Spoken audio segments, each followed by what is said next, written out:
అకాల వర్షం వడగళ్లపాన కారణంగా భారీ పంట నష్టం జరిగింది. చేతికొచ్చిన పంట నేలమట్టం కావడంతో రైతులు కన్నీరు మున్నీరయ్యారు. దుబ్బాక నియోజకవర్గం కాంగ్రెస్ పార్టీ ఇన్ఛార్జి చెరుకు శ్రీనివాస్ రెడ్డి పంటలను పరిశీలించి రైతులకు ధైర్యం చెప్పారు. ప్రభుత్వం ద్వారా నష్టపరిహారం అందేలా కృషి చేస్తానని తెలిపారు.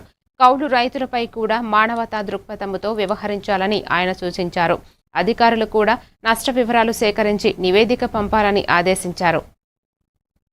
రాళ్ల వర్షంతో నార్సింగ్ గ్రామంలో పూర్తిగా మొత్తం చూస్తూ ఉంటే అసలు మొత్తం ఒక్క ఇత్తు కూడా లేకుండా మొత్తం భూమి పాలైంది. చాలా బాధాకరం ఇది. ప్రకృతి కన్నెర్ర చేసి మరి రైతుల ఈరోజు ఎంతో కష్టపడి కానీ రైతుకి ఈరోజు వాళ్ళ జీవనం ముందు పోదు. మరి ఈ సందర్భంలో ఈ జరగడం చాలా దురదృష్టకరం. అసలు వాళ్ళ బాధ వర్ణాతీతం. ఎందుకంటే మాకే అంత బాధ అనిపిస్తుందంటే ఇన్ని రోజులు కష్టపడి రోజు రాత్రనక పగలనక మరి వాళ్ళ పంట చేతికి వచ్చే సమయంలో నష్టపోవడం చాలా దురదృష్టకరం.